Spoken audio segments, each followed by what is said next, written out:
एक जंगल में ऑटो चलाने वाला बंटी कबूतर रहता था। एक बार की बात है, बंटी कबूतर रात में सवारी छोड़ने के लिए काफी दूर आ जाता है। तभी उसे रास्ते में एक चिड़िया दिखाई देती है। अरे रास्ते में एक चिड़िया दिखाई देती है। अरे ये कितनी खूबसूरत चिड़िया है। अच्छा है वापसी में सवारी मिल गई। पूछता हूँ इस चिड़िया को कहाँ जाना है। रुको रुको ना। हाँ चिड़िया बहन बोलो कहाँ जाओगी तुम? जहाँ आप जाएंगे वहाँ जाऊंगी मैं। चिड़िया बहन मैं तो अपने घर जाऊंगा। चलिए आप बैठ जाइए, मैं आपको रास्ते में छोड़ दूंगा। जरा जगह तो दीजिए, जब भी तो बैठूंगी मैं। अरे चिड़िया बहन आप पीछे बैठिए जहाँ सवारी बैठती है। उसकी ये बातें सुनकर बंटी कबूतर को बहुत अजीब लगता है। तभी उसकी नजर उसके पैरों पर पड़ती है। उसके पैर उल्टे होते हैं, जिसे देखकर वो डर जाता है। अरे भागो भागो रे भागो भैया। कहाँ जाएगा तू बचकर बंटी कबूतर? आज तो तुझे छोड़ूंगी नहीं। कितने दिनों बाद मेरी प्यास बुझेगी।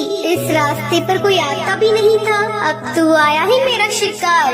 तभी टूनी चिड़िया की आत्मा अपने असली रूप में आ जाती है। वो जोर जोर से हंसने लगती है। कभी वो गायब हो जाती, कभी सामने आ जाती। बंटी कबूतर डर के मारे तेजी से अपना ऑटो भगाता है। वो शीशे में देखता है आत्मा उसका पीछा नहीं कर रही है। वो जंगल के ऑटो स्टैंड पर अपना ऑटो रोकता है। वहीं उसका दोस्त कालू कौवा खड़ा होता है। क्या हुआ बंटी कबूतर, तू इतना घबराया हुआ क्यों है? बंटी कबूतर कालू कौवे को सारी बात बताता है। अरे पागल, इतना सुनहरा मौका हाथ से निकाल दिया तूने। उस चिड़िया की आत्मा का एक पंख तोड़ लेता, वो तेरी गुलाम बन जाती। अरे भाई माफ कर मुझे, मेरी जान बच गई, आज वो ही काफी है मेरे लिए। ये कहकर बंटी कबूतर वहाँ से चला जाता है। कालू कौवा अपने मन में सोचता है, ये तो डरपोक पागल है, इतना सुनहरा मौका गवा दिया। ये पूरे जंगल पे राज करता। चलो कोई नहीं, कल रात में उस जगह जाऊंगा और उस भूतिया चिड़िया का पंख तोड़कर ले आऊंगा। अगले दिन कालू कौवा अपना ऑटो लेकर उसी जंगल के रास्ते पर जाता है। वहाँ पर एक चिड़िया खड़ी होती है। रोको रोको ना, ऑटो रोको, मुझे जाना है।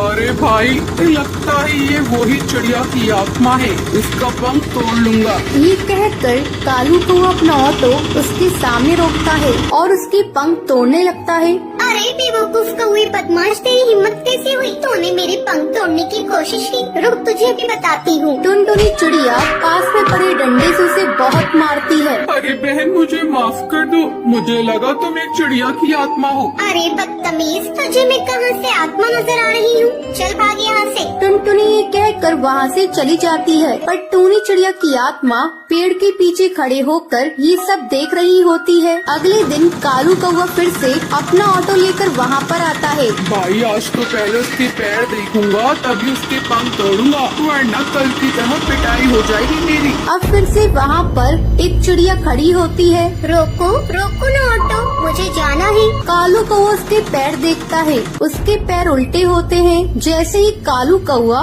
उसके पंख तोड़ने वाला होता है, तभी टूनी चिड़िया की आत्मा अपने असली रूप में आ जाती है। डरावनी आवाज़ें सुनाई देती है। कालू कौवे आप मेरे पंख तोड़ेगा? ये ले तोड़ के दिखा।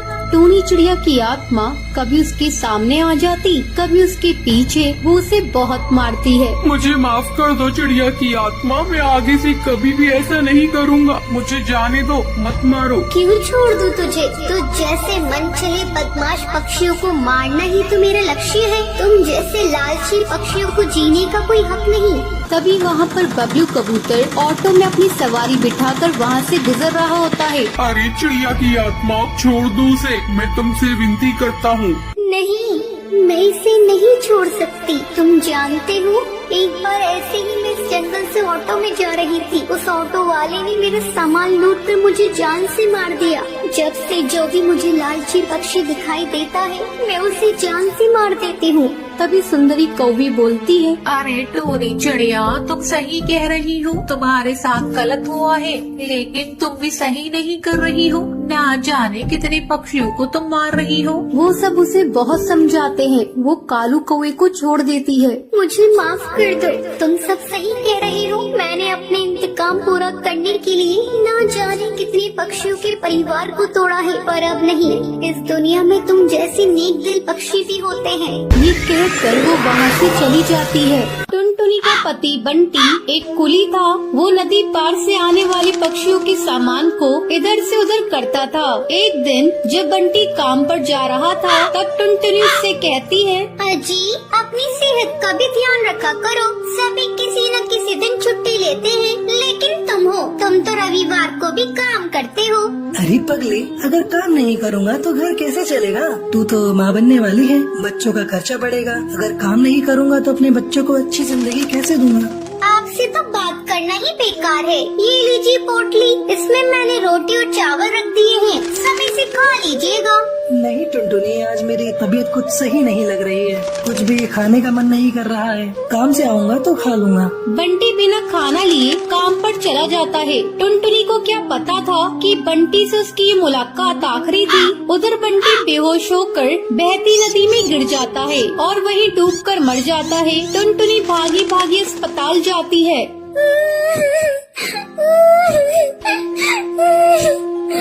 बंटी, ये क्या हो गया? सब कुछ एक पल में खत्म हो गया। अब ये बच्चा किसे अपना पापा कहेगा? मैं तुम्हें कई बार समझा रही थी, अपनी सेहत का ध्यान रखो, लेकिन तुम तो मेरी बात मानते ही नहीं। अब मैं क्या करूं बंटी? समय तेजी से पंख लगाकर उड़ने लगता है। टुनटुनी एक बच्ची को जन्म देती है। एक दिन टुनटुनी के पास डाकिया एक खत लेकर आता है। अरे, ये खत तो कड़कनाथ सेठ की कंपनी की तरफ से आया है और मुझे बंटी की जगह कुली की नौकरी दी गई है। मुझे अपनी बच्ची के लिए नौकरी करनी ही होगी, तभी मैं उसे एक अच्छे स्कूल में पढ़ा पाऊंगी और उसे बेहतर भविष्य दे सकूंगी। अगले दिन से ही टुनटुनी कुली बनकर पक्षियों का बोझ उठाती थी। जब भी नदी के उस पार से कोई पक्षी आता था, टुनटुनी तेजी से उन पक्षियों के पास पहुंच जाती थी। बहन जी, क्या मैं आपका बोझ उठा लूं? अरे, तुम तो एक चिड़िया हो, क्या तुम इतने बोझ को उठा सकती हो? हाँ हाँ बहन जी, मैं सारे बोझ को उठा लूंगी। बहन जी, मैंने अपनी जिंदगी में इतना बोझ उठा लिए है, ये बोझ तो उसके आगे कुछ नहीं है। क्यों, क्या हुआ? और तुम ये तुम्हारी बेटी को साथ में लेकर क्यों घूम रही हो? तुम्हारे पति कहाँ हैं? वो नहीं कमाते हैं क्या? क्या करिएगा बहन जी, मेरी दुख भरी कहानी सुनकर रोज इस नदी किनारे पे कई पक्षी आते हैं और मेरी दुख भरी कहानी सुनते हैं, लेकिन कोई मेरी मदद नहीं करता।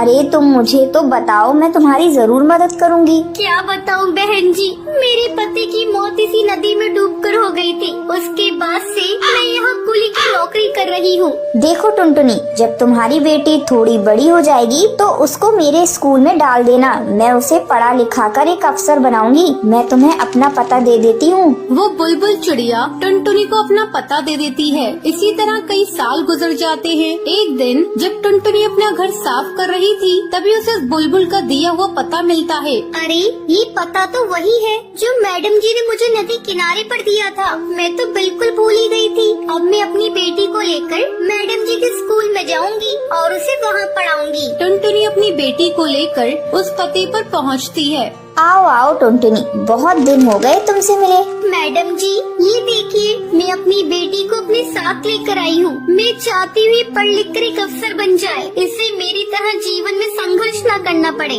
हाँ हाँ टुनटुनी, तुम निश्चिंत रहो, मैं तुम्हारी बेटी को अच्छी तालीम दूंगी। तुम्हें एक दिन इस पर गर्व होगा। टुनटुनी अपनी बेटी का एडमिशन उस मैडम जी के स्कूल में कराकर निश्चिंत हो जाती है। उसे इस बात की खुशी थी, उसकी बेटी को उसकी तरह जीवन में संघर्ष नहीं करना पड़ेगा। तो ये थी आज की कहानी। क्या आपको पता है कालू कौवा बंटी कबूतर से चिड़िया की आत्मा का क्या तोड़ने के लिए कहता है? अगर आपको पता है तो आप हमें कमेंट करके जरूर बताएं। अगर आपको ये वीडियो पसंद आई हो तो इसे लाइक और ऐसी कहानियाँ देखने के लिए मेरे चैनल को सब्सक्राइब करना